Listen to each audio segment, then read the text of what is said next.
রাজধানীর বিভিন্ন পয়েন্টে সিএনজি চালিত অটোরিকশা চালকরা সড়ক অবরোধ করেছেন, ফলে ওইসব এলাকায় যান চলাচল বন্ধ হয়ে গেছে। ভোগান্তিতে পড়েছেন অফিসগামী মানুষ। মিটারের নির্ধারিত ভাড়ার চেয়ে বেশি টাকা আদায় করলে জরিমানা বা কারাদণ্ডের প্রতিবাদে সকালে সড়ক অবরোধ করেন তারা। অবরোধকারীদের যাত্রীসহ চলমান সিএনজি অটোরিকশা আটকে দিতে দেখা গেছে। গত বৃহস্পতিবার বাধ্যতামূলক মিটার ব্যবহারের সিদ্ধান্তের প্রতিবাদে প্রথমে রাজধানীর মিরপুর রোড অবরোধ করে বিক্ষোভ করেন সিএনজি চালিত অটোরিকশা চালকরা। ওই দিন সকাল 10:30টা থেকে সোহরাওয়ার্দী মেডিকেল কলেজ হাসপাতাল, গণভবন ও কলেজ গেটের সামনে বিক্ষোভ শুরু করেন তারা। এতে আশেপাশের এলাকায় ব্যাপক যানজট ছড়িয়ে পড়ে। আন্দোলনকারীদের দাবি, মিটারের ভাড়া বৃদ্ধি এবং মিটারে না চললে 50 টাকা জরিমানার আইন বাতিল করতে হবে।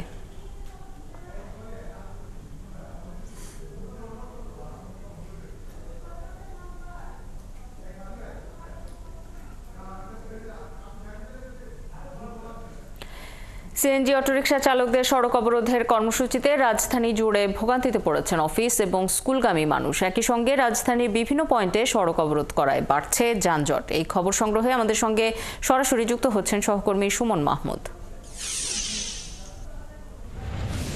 সুমন, কি দাবিতে সড়ক অবরোধে নেমেছেন সিএনজি চালকরা এবং সড়কের সার্বিক অবস্থা কেমন দেখছেন এখন?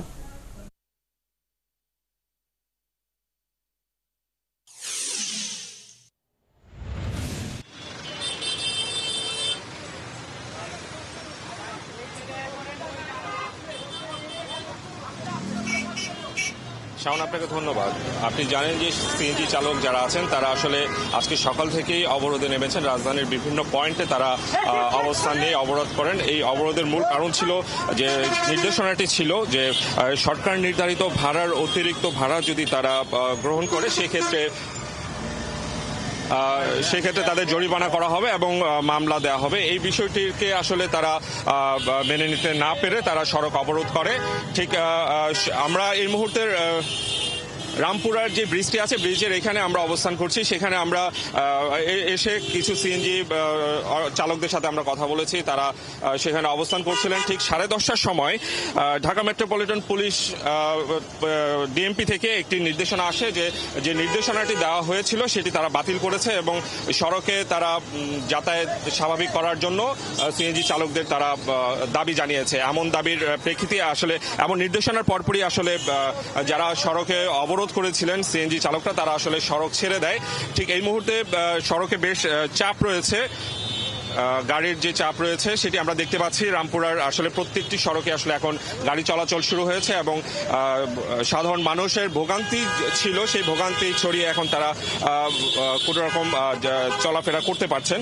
তো সিএনজি চালকদের সাথে কথা হচ্ছিল, তারা এই নির্দেশনা পাওয়ার পর তারা একটি মিছিল নিয়ে দাবি মানার পর তারা একটি মিছিল নিয়ে তারা বনানীর দিকে, বনানী বিআরটি যে অফিসটি আছে সেই অফিসের দিকে রওনা হয়েছেন এবং এই দাবি মেনে নিয়ে তারা তাদের অবরোধ দাবি মেনে নেওয়ার পরই মূলত তাদের ধর্মঘটটি সড়ক অবরোধ কর্মসূচি প্রত্যাহার করেছেন তারা। আপনি খবর রাখতে থাকুন, প্রয়োজনে আবারও ফিরবো আপনার কাছে। আমাদের সাথে যুক্ত হয়েছিলেন সহকর্মী সুমন মাহমুদ। এই মুহূর্তে দর্শক, সাবেক রাষ্ট্রপতি জিয়াউর রহমানের কবরে শ্রদ্ধা জানাতে গিয়ে কথা বলছেন বিএনপির সিনিয়র যুগ্ম মহাসচিব রুহুল কবির রিজভী। আমরা সরাসরি চলে যাচ্ছি সেখানে। বিএনপি নারায়ণগঞ্জ জেলার যে নতুন কমিটি, এই কমিটি জনগণের আস্থাশীল হবে। এই কমিটি নারায়ণগঞ্জে যে মাফিয়াদের রাজত্ব ছিল, যে শামীম ওসমানদের রাজত্ব ছিল, সেই ভয়ঙ্কর মাফিয়া তন্ত্রকে ভেঙে সেখানে ন্যায়, সামাজিক মূল্যবোধ, সামাজিক সাম্য এবং মানবিক মূল্যবোধ প্রতিষ্ঠিত করবে বিএনপির এই নতুন নেতৃত্ব। এবং নারায়ণগঞ্জবাসীর কাছে একটি ইতিবাচক এবং আস্থাশীল একটি কমিটি হিসাবে এই বিএনপির নতুন কমিটি তারা কাজ করবে। বন্ধুরা আমার, আজকে আমাদের গণতন্ত্রের অর্জনের জন্য অনেক কাজ বাকি। আমরা হাসিনাকে পরাজিত করেছি, হাসিনা পালিয়ে যেতে বাধ্য হয়েছেন, কিন্তু আমাদের সব কিছু শেষ করে দিয়েছে। আপনারা জানেন, এক একজন মন্ত্রী এবং আওয়ামী নেতাদের ব্যাংকের লেনদেন পাওয়া যাচ্ছে 800 কোটি টাকা, 1000 কোটি টাকা, 1500 কোটি টাকা এবং একজন জেলা পর্যায়ের নেতা, তারও 400-500 কোটি টাকার লেনদেন আমরা ব্যাংকের মধ্যে দেখছি। গোটা দেশকে, গোটা জাতিকে আওয়ামী লুণ্ঠনের স্বর্গরাজ্য বানিয়েছিল শেখ হাসিনা। বন্ধুরা আমার, যারা নিজের দেশের জনগণের টাকা আত্মসাৎ করে, লুট করে, পাচার করে, এরা কোনোদিনই এই দেশপ্রেমিক হতে পারে না। তারা কোনোদিনই বাংলাদেশকে তারা ভালোবাসতে পারে না। তাই তাদের হাত দিয়ে আমরা দেখেছি বারবার গণতন্ত্র হত্যা হয়েছে। শেখ হাসিনার বাবের আমলে আমরা বাকশাল দেখেছি, সমস্ত রাজনৈতিক দলকে বন্ধ হয়ে যেতে দেখেছি। আর এইবার দেখলাম দ্বিতীয় বাকশাল করার জন্য এরা ঘর থেকে বিএনপির নেতাকর্মী, যুবদল, স্বেচ্ছাসেবক দল, ছাত্র দলের নেতাকর্মীদেরকে টেনে টেনে নিয়ে এসে তাদেরকে হত্যা করেছে। এই নারায়ণগঞ্জে শাওন সহ অনেকেই যারা বিএনপির কর্মসূচি করেছে, গণতন্ত্রের কর্মসূচি করেছে, তাদেরকে হত্যা করেছে শেখ হাসিনার সাজানো আইন শৃঙ্খলা বাহিনীকে দিয়ে। তাই বন্ধুরা আমার, আমরা এই রক্তাক্ত পথ পাড়ি দিয়ে, আমরা এই ভয়ঙ্কর অসংখ্য লাশ পাড়ি দিয়ে আমরা যে গণতন্ত্রের পথে যাত্রা শুরু করেছি, এই যাত্রা পথে আমাদের এখনো অবাধ সুষ্ঠু নির্বাচনের মধ্যে দিয়ে অবাধ এবং নিরপেক্ষ সকলের অংশগ্রহণমূলক নির্বাচন আমাদের এখনো অনুষ্ঠিত হয়নি। এটা নিয়ে এক ধরনের গড়িমসি চলছে, এটা নিয়ে এক ধরনের অনিশ্চয়তা আছে, এটা নিয়ে এক ধরনের ধোঁয়াশা আছে। অতি সত্বর ডক্টর মোহাম্মদ ইউনূস সাহেবের সরকার, অন্তর্বর্তীকালীন সরকার, তাদেরকে এটা পরিষ্কার করতে হবে। যে গণতন্ত্রের জন্য এত লড়াই, যে গণতন্ত্রের জন্য আজকে আমাদের মাঝে ইলিয়াস আলী নেই, আমাদের মাঝে চৌধুরী আলম নেই, যে গণতন্ত্রের জন্য আজকে মুগ্ধ নেই, যে গণতন্ত্রের জন্য আবু সাইদ নেই, যে গণতন্ত্রের জন্য আহনাব নেই, সেই গণতন্ত্র এবং অবাধ সুষ্ঠু নির্বাচনের বিষয়ে আজকে চূড়ান্ত কোনো ডেডলাইন জনগণ কেন এখনো পাচ্ছে না? বন্ধুরা আমার, আজকে এই সমাজ এবং শান্তি স্থিতি আনতে হলে আমাদেরকে অতি দ্রুত রাজনৈতিক দল তারা যাতে জনগণের ভোট নিয়ে। দর্শক, বক্তব্য রাখছিলেন বিএনপির সিনিয়র যুগ্ম মহাসচিব রুহুল কবির রিজভী। আমরা এতক্ষণ সরাসরি তার বক্তব্য শুনছিলাম। ফজরের নামাজের পর বয়ান চলছে তুরাগ তীরের ইজতেমার মাঠে। বয়ান করেছেন ভারতের মুরসালিন। বয়ানের বাংলা তর্জমা করেছেন মাওলানা ওসামা ইসলাম। মাওলানা সাদ অনুসারীদের ইজতেমায় যোগ দিয়েছেন 49টি দেশের প্রায় 1,500 মুসল্লি। আখিরি মোনাজাতের আগে হেদায়েতের বয়ান দিচ্ছেন মাওলানা ইউসুফ বিন সাদ, যার তর্জমা করবেন মাওলানা মুনির বিন ইউসুফ। আখিরি মোনাজাত উপলক্ষে নিরাপত্তা নজরদারি বাড়িয়েছে গাজীপুর মেট্রোপলিটন পুলিশ। মোনাজাতে অংশগ্রহণকারী ও ইজতেমা শেষে বাড়ি ফেরা মুসল্লিদের যাতায়াতের সুবিধার জন্য 8টি বিশেষ ট্রেনের ব্যবস্থা করেছে রেলওয়ে বিভাগ। এদিকে এখন পর্যন্ত ইজতেমা ময়দান থেকে 3 জনের মৃত্যুর খবর পাওয়া গেছে। এর আগে গত 31শে জানুয়ারি শুরু হয়ে 2 ধাপে 6 দিন চলে জুবায়েরপন্থী তাবলিগ জামাতের প্রথম পর্বের ইজতেমা। এরপর 14ই ফেব্রুয়ারি দ্বিতীয় পর্বের ইজতেমায় অংশ নেন সাদের অনুসারীরা।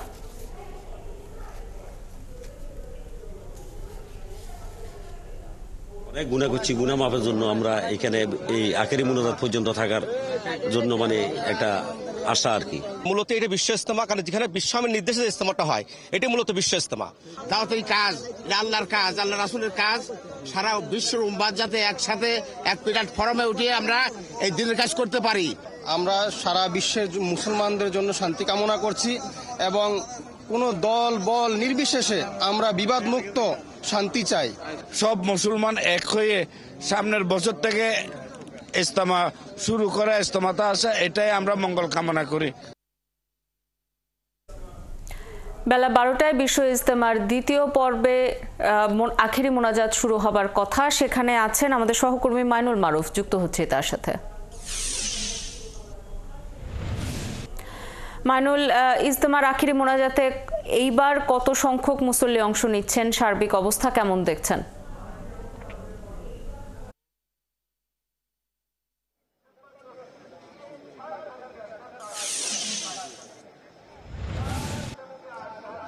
আর কিছুক্ষণ পরে কিন্তু আখেরি মোনাজাত শুরু হবে এবং কয়েক লাখ মুসল্লি কিন্তু ইতোমধ্যে ইজতেমা ময়দানে এসেছেন এবং তারা বলছেন যে তারা শান্তির জন্য প্রার্থনা করবেন, দেশের বিশ্বের সারা দুনিয়ার মানুষের জন্য, মুসলিমদের জন্য প্রার্থনা করবেন। তারা বলছেন তারা এখান থেকে দিক নির্দেশনা নিয়ে সারা বিশ্বে, সারা দেশে তারা ছড়িয়ে যাবেন এবং দিনের দাওয়াত তারা মানুষের দ্বারে দ্বারে পৌঁছে দেবেন, শান্তির দাওয়াত তার মানুষের দ্বারে দ্বারে পৌঁছে দেবেন। এবং এখন কিন্তু বয়ান চলছে এবং সেই বয়ানে কিন্তু ইতিমধ্যে দিক নির্দেশনামূলক এখান থেকে নির্দেশনা দেওয়া হচ্ছে। আর কিছুক্ষণ পরে মোনাজাত, সেই মোনাজাতের লক্ষ্যে কিন্তু ইতিমধ্যেই আশপাশের থেকে যে বাংলাদেশের বিভিন্ন জায়গা থেকে এবং যে টঙ্গী ইজতেমা ময়দান এর আশেপাশের মানুষরা কিন্তু ইজতেমা মাঠের আশেপাশে জড়ো হয়েছেন এবং এর পাশাপাশি ইতিমধ্যে বয়ান চলছে, তারা জিকির আজগার করছেন, তারা দিক নির্দেশনা নিচ্ছেন ভবিষ্যতে কি করে তারা তাদের দাওয়াত পরিচালনা করবেন, কারা কিভাবে কোথায় যাবেন দাওয়াতের জন্য, সেই সকল দিক নির্দেশনা কিন্তু এখান থেকে তারা নিয়ে যাবেন। এবং তারা বলছেন তারা আজকে আখেরি মোনাজাতে আল্লাহর কাছে ক্ষমা প্রার্থনা করবেন, তাদের পাপ মুক্তির জন্য ক্ষমা প্রার্থনা করবেন এবং এর পাশাপাশি দেশ ও জাতির জন্য দোয়া করবেন। তারা বলছিলেন যেহেতু দেশের বর্তমান পরিস্থিতি তাদের অনেকটাই, তারা বলছেন যে ঘোলাটে, এমন পরিস্থিতি দেশের শান্তি যাতে ফিরে আসে। আপনি খবর রাখতে থাকুন, আমরা পরবর্তীতে নিশ্চয়ই আবারও আপনার কাছে ফিরবো। আমাদের সাথে ইজতেমা ময়দান থেকে সহকর্মী মাইনুল মারুফ যুক্ত হয়েছিলেন। দর্শক, এই মুহূর্তে জেলা প্রশাসকদের সম্মেলনে কথা বলছেন বাংলাদেশের অন্তর্বর্তী সরকারের প্রধান উপদেষ্টা ডক্টর মোহাম্মদ ইউনূস। আমরা সরাসরি চলে যাচ্ছি সেখানে। কারণে আমারটা নষ্ট হচ্ছে, কারণ খেলা হলো একটা সামগ্রিক জিনিস। একজনের ভুল কাজে পুরো টিম তার সাফল্য থেকে বঞ্চিত হয়। কাজে আমরা কেউ যেন এমন কোনো ভুল কাজ না করি যাতে করে পুরো টিমের সাফল্য ব্যাহত হয়, আমাদের গন্তব্যে পৌঁছা ব্যাহত হয়। এটা নিয়ে আমাদের আলোচনা, আমরা কি করছি। আমরা সরকার গঠনের পর থেকে এখন 6 মাস চলে গেল। এটাকে আমি বলছিলাম যে এটা আমাদের প্রথম পর্ব।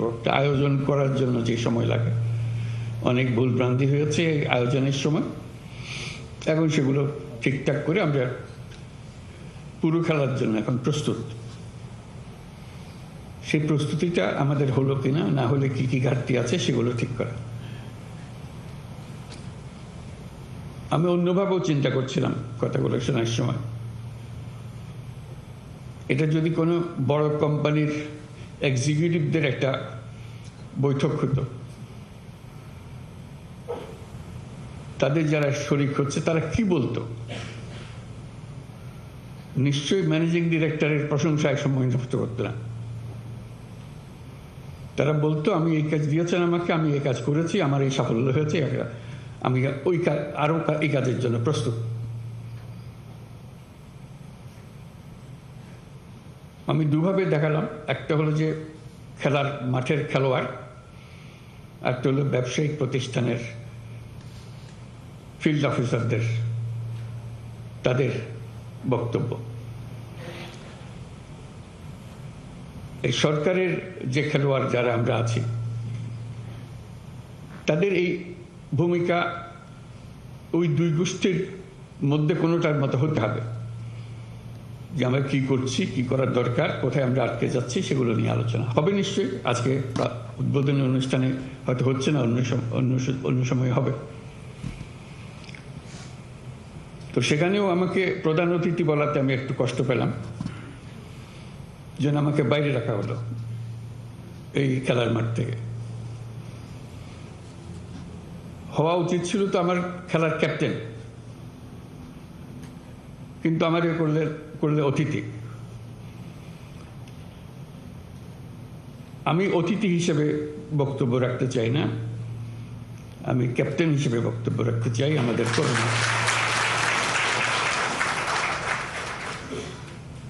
কাজ কি, আমাদের একেবারে হাতে গোনা মাপা জিনিস। এটা নিত্য নৈমিত্তিক একটা নতুন কিছু আসে তা না, একই জিনিস বারে বারে আসছে, বিভিন্ন ভঙ্গিতে আসছে। সেগুলো আমরা কে কিভাবে করছি, কি হলে আরো ভালো হতো, কোঅর্ডিনেশনটা কিভাবে হতো, ক্যাপ্টেনের সিগন্যালটা কিভাবে ফিল্ডে যেত, গেলে ভালো হতো, এগুলো নিয়ে আলোচনা। আমরা যেহেতু এমন পরিস্থিতি এসেছি,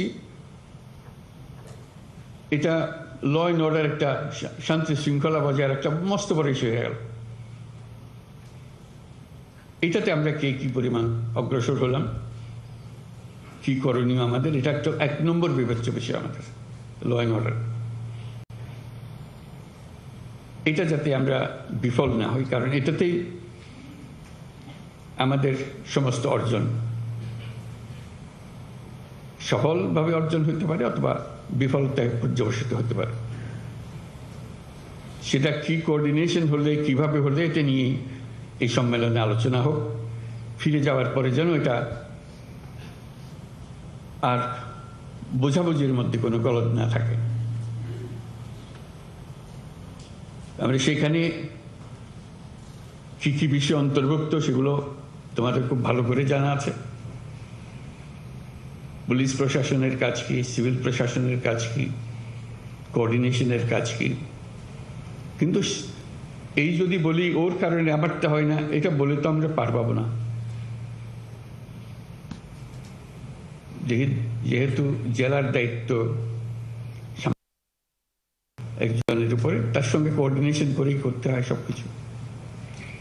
কাজে সেই কোঅর্ডিনেশনের কি সমস্যা, নাকি পৃথক পৃথকভাবে হবে, এগুলো পরিষ্কার করে নেওয়া, যাতে কাজ করতে গিয়ে আমরা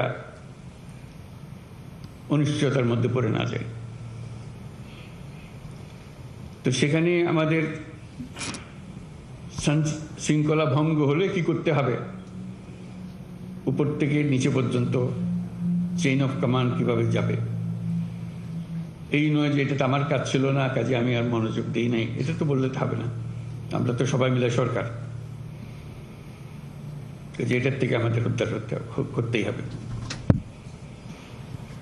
সেখানে নারী শিশুদের রক্ষা একটা বিশেষ দায়িত্ব, সংখ্যালঘুদের রক্ষা মস্ত বড় দায়িত্ব, কারণ এটার উপরে সারা দুনিয়ার নজর রাখে আমাদের উপরে। আমরা সংখ্যালঘুকে কিভাবে তাদের সঙ্গে ব্যবহার করছি, একটা ছোট্ট ঘটনা সারা দুনিয়াতে বিশাল হয়ে যায়। আমি সেই ভয়ের জন্য তাকে শান্তি শৃঙ্খলার কথা বলছি না, এটা আমাদের দায়িত্ব। সরকারের দায়িত্ব হলো সকল নাগরিকের সুরক্ষা বিধান করা। আমি সংখ্যালঘু সম্প্রদায় তাদেরকেও বলেছি, আপনারা সংখ্যালঘু হিসেবে আমাদের কাছে দাবি করেন না, দেশের নাগরিক হিসেবে দাবি করেন। তার নাগরিক হিসেবে আপনার সংবিধান আপনাকে এই অধিকার দিয়েছে, সে অধিকার আপনি সরকারের কাছ থেকে পেতে হবে, সেটা আমরা দাবি পাওনা। কাজে আমাদের দায়িত্ব হলো এই যে টিম, সরকারের যে টিম, এটা নিশ্চয়তা দেও যে সকল নাগরিককে আমরা সুরক্ষা দেব।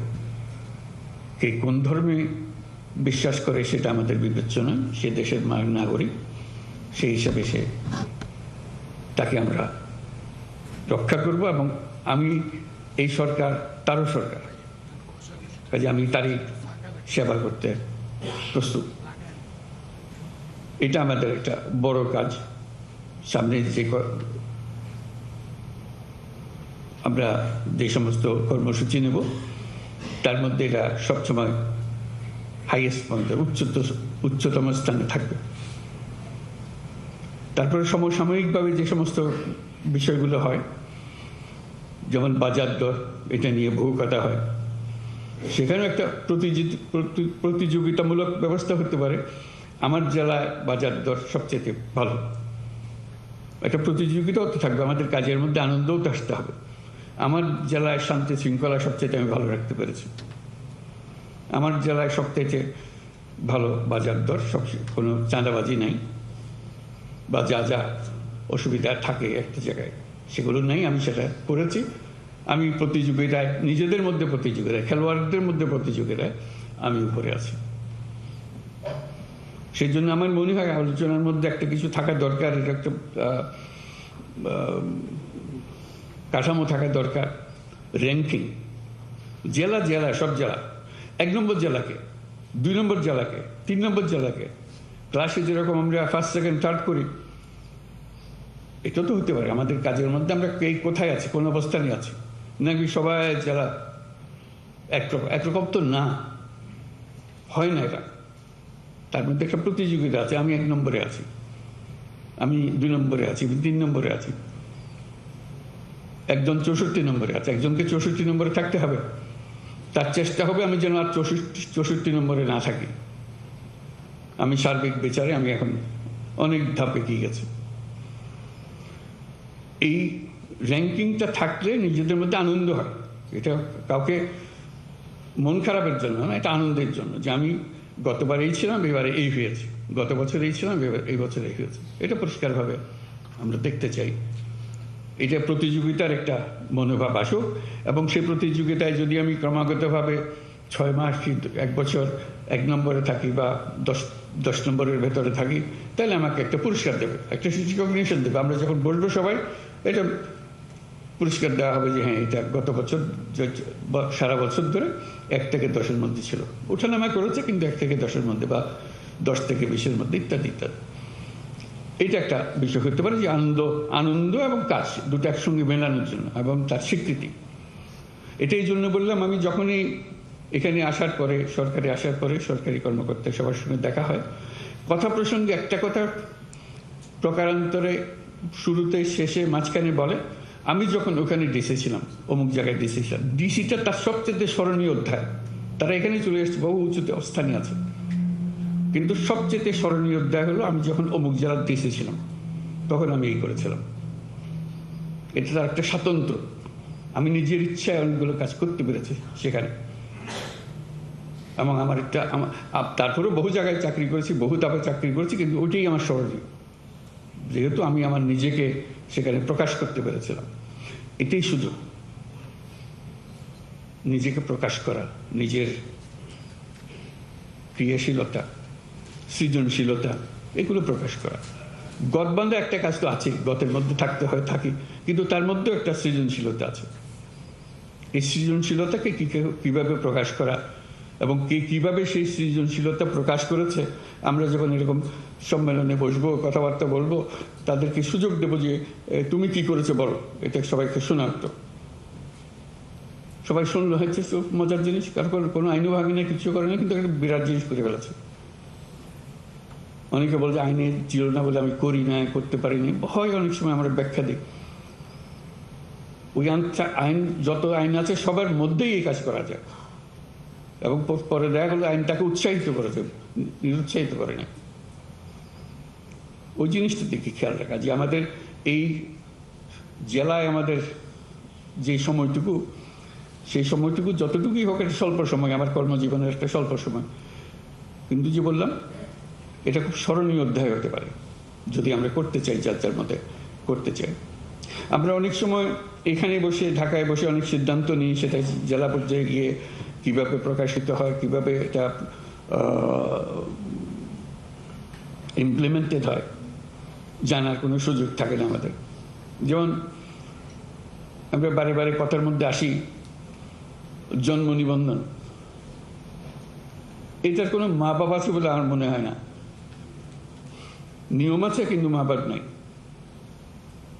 আমি মধ্য বয়সে কিংবা শেষ বয়সে কোথাও যেতে চাই, একটা পাসপোর্ট দরকার, পাসপোর্ট করা হয় নাই, জন্ম নিবন্ধন নাই বলে জন্ম নিবন্ধন লাগবে, আমার আমলে জন্ম নিবন্ধন কি করতে জানিও না, ইত্যাদি ইত্যাদি, কিন্তু পাওয়া যায়, পয়সা দিলে ঠিকই চলে আসে। পয়সা দিলে যখন ঠিকই চলে আসে, তাহলে পয়সা না দিলেও আসার কথা। এই সিস্টেমটা আমরা করতে পারছি না কেন? এটা তো একজন নাগরিকের অবশ্য প্রাপ্য, আমার জন্ম সনদ। সরকার ব্যবস্থা করতে পারে না এই বলে অজুহাত দিয়ে তো চলবে না, নিশ্চয়ই ব্যবস্থা আছে, কিছু একটা করতে হবে। ওই যে বললাম, যে টাকা দিলে করে দিতে পারে, সেটা সরকার কেন পারবে না? কাজে আমাদেরকে সেই ব্যবস্থা করতে হবে। জন্ম সনদ তার প্রাপ্য যে কোনো সময়, যে বয়সে চায়, তাকে দেবার ব্যবস্থা করতে হবে। কি করতে হবে? ওই যে বললাম, সৃজনশীল হতে হবে, এটা থেকে আমরা নিয়ম বের করতে হবে, কারণ ওইটার উপরেই সমস্ত কিছু নির্ভর। সেই জন্মসূত্রে আমি বাংলাদেশি, এটার একটা প্রমাণ, দালিলিক প্রমাণ। এই দলিল দিয়ে আমি ভবিষ্যতে যা কিছু করি, ওইটা না হলে এনআইডি পাওয়া যাচ্ছে না, এনআইডি না হলে পাসপোর্ট পাওয়া যাচ্ছে না, সব আটকে গেল সবচেয়ে। আমরা বলছি যে এটা সবার একই সঙ্গে তার সমস্ত কিছু হতে হবে। যদি আমার জন্ম সনদ থেকে থাকে তাহলে আমি এনআইডি পাবো। এগুলো এখন অনলাইন পাওয়ার কথা, আমরা অনলাইন পাচ্ছি কিনা। পাসপোর্ট অনলাইন, এখন ই পাসপোর্ট হচ্ছে কিনা, এখনো দেখি ওই এমআরপি করছে। কেন হচ্ছে? আইন তো আছে। আমি বলছি রাতারাতি সব হয়ে গেছে, এটাও আমি আশা করি না। শুরু তো করতে হবে, সে কথার কাজটা কর যে আমার এখানে আমার জেলাতে এমআরপি আর হবে না, এখানে সব ই পাসপোর্টে নিয়ে যাবো আমি। যেহেতু আমাদের এই টিমের কাজ, যেই টিম এখানে আমরা বসে আছি, এখানে আইন বানানো হয়, এটা আইন খাটানো হয়, নিয়ম মানা হয়। এগুলোতে আমরা কিভাবে যাব, একটার থেকে একটা আমরা উত্তরণ কিভাবে করব। বলছে যে এখন জমি রেজিস্টার করতে পারছে না, অমুক করতে পারছে না, কর দিতে পারছে না, সব এখানে আমরা সব শুনছি যে সব অনলাইনের ব্যবস্থা হয়ে গেছে। হয়ে যদি যায়। দর্শক, জেলা প্রশাসকদের সম্মেলনে কথা বলছেন প্রধান উপদেষ্টা ডক্টর মোহাম্মদ ইউনূস। আমরা এতক্ষণ সরাসরি তার বক্তব্য শুনছিলাম। দীর্ঘ 16 বছর পর নড়াইল জেলা বিএনপির সম্মেলন অনুষ্ঠিত হচ্ছে আজ। উদ্বোধনী অনুষ্ঠানে প্রধান অতিথি হিসেবে ভার্চুয়ালি যুক্ত থাকবেন বিএনপির ভারপ্রাপ্ত চেয়ারপারসন তারেক রহমান। নড়াইল সরকারি উচ্চ বিদ্যালয় মাঠে সম্মেলন উদ্বোধন করবেন বিএনপির চেয়ারপারসনের উপদেষ্টা সাবেক মন্ত্রী আমানুল্লাহ আমান। এছাড়া জেলা শিল্পকলা একাডেমিতে হবে ভোট গ্রহণ। ভোটে অংশ নেওয়া নেতাদের ছবি আর ব্যানারে ছেয়ে গেছে পুরো শহর এলাকা। দ্বিবার্ষিক এই নির্বাচনে সভাপতি পদে 2 জন, সাধারণ সম্পাদক পদে 3 জন এবং সাংগঠনিক সম্পাদক পদে 4 জন প্রতিদ্বন্দ্বিতা করছেন। এর আগে শনিবার বিকেলে সম্মেলনের সবশেষ প্রস্তুতি দেখতে এসেছিলেন বিএনপির খুলনা বিভাগের সাংগঠনিক সম্পাদক অনিন্দ ইসলাম অমিত। নড়াইলে আজ 2 পর্বে দিনব্যাপী বিএনপির সম্মেলন অনুষ্ঠিত হচ্ছে। প্রথম পর্বে নড়াইল সরকারি বালক উচ্চ বিদ্যালয় মাঠে উদ্বোধনী অনুষ্ঠানের আয়োজন করা হয়েছে। নিয়ে বিস্তারিত জানাতে আমাদের সাথে যুক্ত হচ্ছেন সহকর্মী আজিজুল ইসলাম। আজিজুল, দীর্ঘদিন পর বিএনপির এই সম্মেলন নিয়ে নেতাকর্মীদের মধ্যে কেমন সাড়া দেখছেন এবং সম্মেলনের সার্বিক প্রস্তুতি কেমন? শাওন, আপনাকে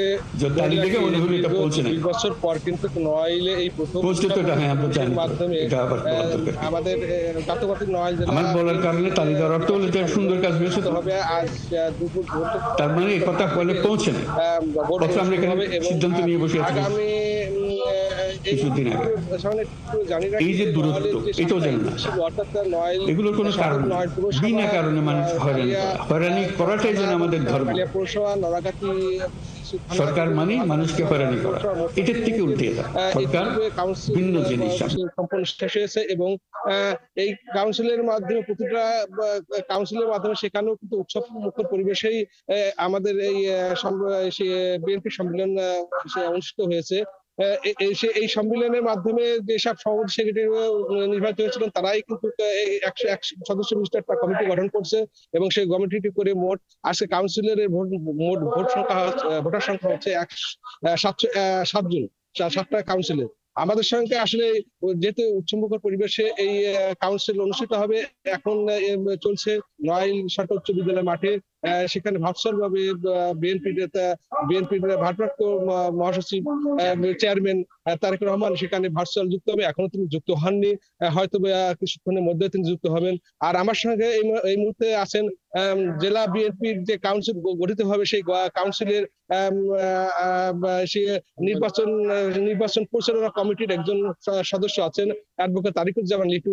আমরা তার কাছ থেকে জেনে নিয়ে আসলে বর্তমানে যে 24 বছর পরে যে উৎসবমুখর পরিবেশের মাধ্যমে যে কাউন্সিল হচ্ছে, তাদের সেই কাউন্সিল তারা কিভাবে সম্পন্ন করবেন এবং কিভাবে তারা আজকে আয়োজন করছেন, সেইভাবে তার সঙ্গে আমরা সরাসরি কথা বলছি। তারিকুজ্জামান লিটু, আপনাকে জানতে চাই যে আসলে দীর্ঘদিন পরে নড়াইলে জাতীয়তাবাদী বিএনপির এই যে কাউন্সিল গঠিত হচ্ছে, অনুষ্ঠিত হচ্ছে, এই অনুষ্ঠানের ব্যাপারে আপনারা কি কি পদক্ষেপ গ্রহণ করছেন? আসলে ফ্যাসিস্ট আওয়ামী সরকারের আমলে নড়াইলে জেলা বিএনপি অধীনে যে ইউনিট গুলো আছে এরা কখনো কোনো সম্মেলন করতে পারেনি। আজ ব্যাপক উৎসাহ উদ্দীপনার মধ্য দিয়ে আমাদের এই কাউন্সিল অনুষ্ঠিত হতে যাচ্ছে। দুপুর 2টা থেকে 5টা পর্যন্ত ভোট গ্রহণ হবে। এর ভিতর দিয়ে এখানে যারা 707 জন 7টা ইউনিটের 707 জন ভোটার তাদের ভোটাধিকার প্রয়োগ করে তাদের নেতা নির্বাচিত করবেন। আমরা আশা করি আমাদের যারা কাউন্সিলর আছেন, যারা ভোটার আছেন, তারা সুষ্ঠু শান্তিপূর্ণ ভাবে ভোট প্রদান করবেন। এবং ইতিমধ্যে আমরা শুনছিলাম বিএনপির যে কাউন্সিল হচ্ছে নড়াইলে, সেখানকার যে প্রচার সম্পাদক তিনি কথা বলছিলেন। আপনি খবর রাখতে থাকুন, নিশ্চয়ই আরো তথ্যের জন্য পরবর্তীতে ফিরবো আপনার কাছে। আমাদের সাথে নড়াইল থেকে সহকর্মী আজিজুল ইসলাম যুক্ত হয়েছিলেন। চলছে সংবাদ সংযোগ, ফিরছি বিরতির পর। 71-এর সাথেই থাকুন। কি মিয়া থিকনেস কইছো 2.7 আর দিছো 2.2 দিলাম 2.7। আরে আরএফএল এসডব্লিউআর দিবা না? একমাত্র আরএফএল এসডব্লিউআর পাইপই মাপে যা বলে তাই দেয়। না দেখে ঠকবেন না, আরএফএল ছাড়া RFL SWR pipe and fittings. পাইপের বস, না কিনলে লস। কেউ না বুঝলেও আমরা আপনার প্রয়োজন বুঝি, আর তাই তো অত্যাধুনিক ফিচার সম্বলিত বিভিন্ন সাইজ আর কালারের 250-টিরও বেশি ডিজাইন অপশন নিয়ে ওয়ালটন স্মার্ট ফ্রিজ বোঝে আপনার প্রয়োজন। এই ঈদের খুশিতে ডুডলস কিনলেই পাচ্ছেন হালিম মিক্স ও স্টিক নুডলস ফ্রি। ডুডলস খান নাই তো নুডলসই খান নাই। হ্যান্ড ওয়াশের আর তো সব একই। একজন ডক্টর থাকবে, একটা ছোট বাচ্চা যার 2 হাত ভর্তি ময়লা আর জাম, আর একজন সুপার স্মার্ট মা। এই তো দেন হ্যান্ড ওয়াশটা দেন। আরে এটা তো স্যাশে। এইটাই হ্যান্ড ওয়াশ। এর ম্যাজিক্যাল পাউডার পানিতে মেশান, শেক করুন, ব্যাস মাত্র 30 টাকায় তৈরি পুরো মাসের হ্যান্ড ওয়াশ। একেই বলে ম্যাজিক। কাজ হোক যাই, সাথে এক্সপার্ট চাই। না টাইট লুজ যদি করতে হয়, তবে এক্সপার্ট টুলসেই নিশ্চিত জয়। তার কাটা এটা ওটা দিতে হলে বাড়ি, এক্সপার্ট টুলসেই হয় তাড়াতাড়ি। গ্রাইন্ডিং অথবা ঝালাই ফিনিশ, এক্সপার্ট টুলসেই দারুণ পলিশ। এক্সপার্ট টুলস, সকল কাজের এক্সপার্ট সমাধান। পকেটটা মুড যেমনই হোক, ফুড প্যান্ডায় অর্ডার হোক। ডিনার পছন্দের খাবার সিলেক্ট করো, ভাউচার কোড অ্যাপ্লাই করো, অর্ডার কনফার্ম করো, ফুড প্যান্ডা করো, ডিলের সাথে চিল করো। রোজকার সাধারণ খাবার পেল নতুন স্বাদ। সবজি, ডাল ও ফ্রাইড রাইসে অসাধারণ স্বাদ দিতে এসেছে প্রাণ স্বাদের মশলা। বাছাইকৃত সেরা মশলায় তৈরি প্রাণ স্বাদের মশলা, স্বাদ ও ঘ্রাণের দারুণ মিশ্রণ। রোজকার সাধারণ খাবার এখন হবে অসাধারণ। প্রাণ স্বাদের মশলা, স্বাদ বাড়ায়, ঘ্রাণ ছড়ায়। মুখে মুখে একই প্রশ্ন। বাংলাদেশের 1 নম্বর টয়লেট ক্লিনিং ব্র্যান্ড হারপিকের চেয়ে ভালো কে আছে? কি যে বলেন না, এরকম হলে অ্যাক্টিংই ছেড়ে দিব। সায়েন্টিস্ট স্যার, আপনি কি বলেন? সরি তিশা, এটা আসলেই হারপিকের চেয়ে ভালো। ক্যারিয়ার শেষ। শেষ না, কারণ হারপিকের চেয়ে ভালো নতুন বেস্ট এভার হারপিক। এর নতুন ফর্মুলা মাত্র 5 মিনিটে করে 10 গুণ বেশি পরিষ্কার, তাও আবার নতুন সৌরভে। নতুন বেস্ট এভার হারপিক, আর যাই করেন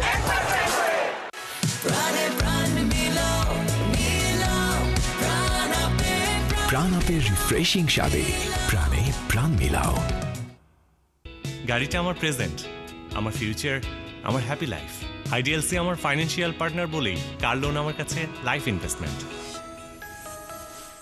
বিজলি কেবলস যে কোনো স্থাপনার বৈদ্যুতিক সংযোগকে রাখে নিরাপদ। এর স্কিন কোটেড ইনসুলেশন সম্পূর্ণ ফায়ার রিটার্ডেন্ট, তাই বিজলি কেবলস নিজেই নিজেকে নেভায়। বিজলি কেবলস, নিরাপদ আজীবন। জীবনে প্রতিদিন প্রতি মুহূর্তে জীবাণুমুক্ত থাকার কন্ট্রোল হাতে রাখি বলেই আমরা নিশ্চিন্ত। স্যাভলন, জীবাণুমুক্ত প্রতিদিন। প্রতিদিন আছে যে সুযোগ, আছে আশার। নতুন ক্লোজ আপ তোমাকে দেয় 6 গুণ বেশি ফ্রেশনেস। এখন ট্রিপল ফ্রেশ ফর্মুলার সাথে মুখের কোনায় কোনায় পরিষ্কার করে, জীবাণু থেকে সুরক্ষা দেয়, সতেজ নিঃশ্বাস 12 ঘন্টা পর্যন্ত। ক্লোজ আপ, 12 ঘন্টা পর্যন্ত সতেজ নিঃশ্বাস। দাঁড়াও, এখন তো ওনাকে জীবাণুদের থেকে বাঁচালেন, কিন্তু সারাদিন কে বাঁচাবে? ডেটল বাঁচাবে, কারণ ডেটল সাবান দেয় জীবাণুর বিরুদ্ধে 12 ঘন্টার সুরক্ষা বলয়। সুরক্ষার বিশ্বাস থাকুক দিনভর। Dettol.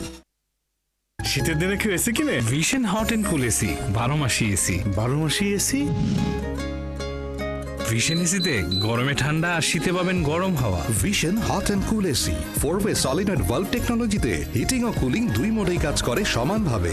Vision hot and cool AC, আরাম 12 মাসি। ক্রয় করতে ভিজিট করুন। প্রতিদিনের লড়াইয়ে আমার আস্থা স্যাভলন সোপের দ্বিগুণ শক্তি, দ্বিগুণ সুরক্ষায়। স্কিন ময়েশ্চারাইজিং পাওয়ার সমৃদ্ধ নতুন স্যাভলন সোপ জীবাণুর পাশাপাশি রুক্ষতা থেকেও দেয় সুরক্ষা।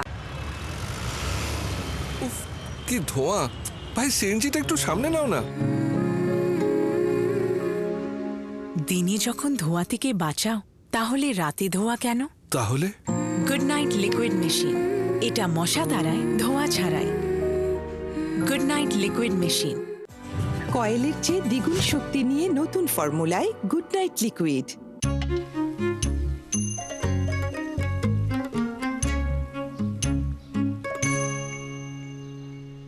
স্বাদ ও স্বাস্থ্যের জন্য লবণের এক চিমটিও অনেক গুরুত্বপূর্ণ। সব মিনারেল অক্ষুণ্ণ রেখে সুইজারল্যান্ডের ইউএসডি ও ভ্যাকুয়াম প্রযুক্তিতে 100% পরিশোধিত ফ্রেশ সুপার প্রিমিয়াম সল্ট। এক চিমটিও হোক স্বাস্থ্যকর। আছেন একাত্তরে চলছে সংবাদ সংযোগ। চাকরি ফিরে পাওয়ার দাবিতে রাজধানীর শাহবাগে আজও বিক্ষোভ করছেন সরকারি প্রাথমিক বিদ্যালয়ের সহকারী শিক্ষক পদে নিয়োগ বাতিল হওয়া শিক্ষকরা। সেখানে আছেন সহকর্মী নিবিড় সাহা, যুক্ত হচ্ছি তার সাথে। নিবিড়, শিক্ষকদের এই কর্মসূচি কতদিন ধরে চলছে? এরপর তারা নতুন কোনো কর্মসূচি ঘোষণা করবেন কিনা সে বিষয়ে কি বলছেন বিক্ষোভকারীরা?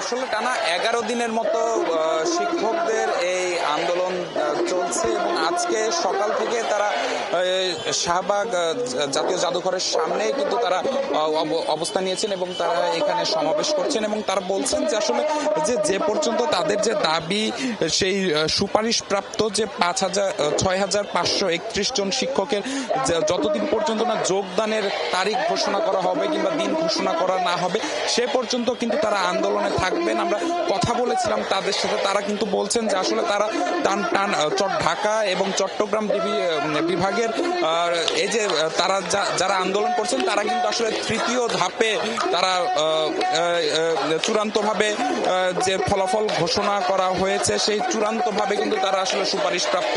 কিন্তু তারা বলছেন যে আসলে এই যে তাদের যে এই যোগদানের বিষয়টি আটকে দেওয়া হয়েছে এর আগে কিন্তু প্রথম এবং দ্বিতীয় ধাপ, 2 ধাপে কিন্তু আসলে এই প্রাথমিক শিক্ষকদের নিয়োগ হয়েছে এবং তারা কিন্তু চাকরি করছেন। তারা কিন্তু প্রশ্ন রাখছেন যে আসলে প্রথম ও দ্বিতীয় ধাপের যারা শিক্ষকরা চাকরি করছেন তারা চাকরি করতে পারলে কেন তারা তৃতীয় ধাপে যারা নিয়োগ প্রাপ্ত কিংবা সুপারিশ প্রাপ্ত তারা কেন আসলে আন্দোলনের মাঠে থাকবেন, তারা কেন নিজেদের চাকরির জন্য তারা আন্দোলন করতে হবে, এরকম প্রশ্ন কিন্তু তারা তুলছেন এবং তারা বলছেন যে আসলে যে পর্যন্ত না তাদের যে দাবি সেই দাবি মেনে না নেওয়া হবে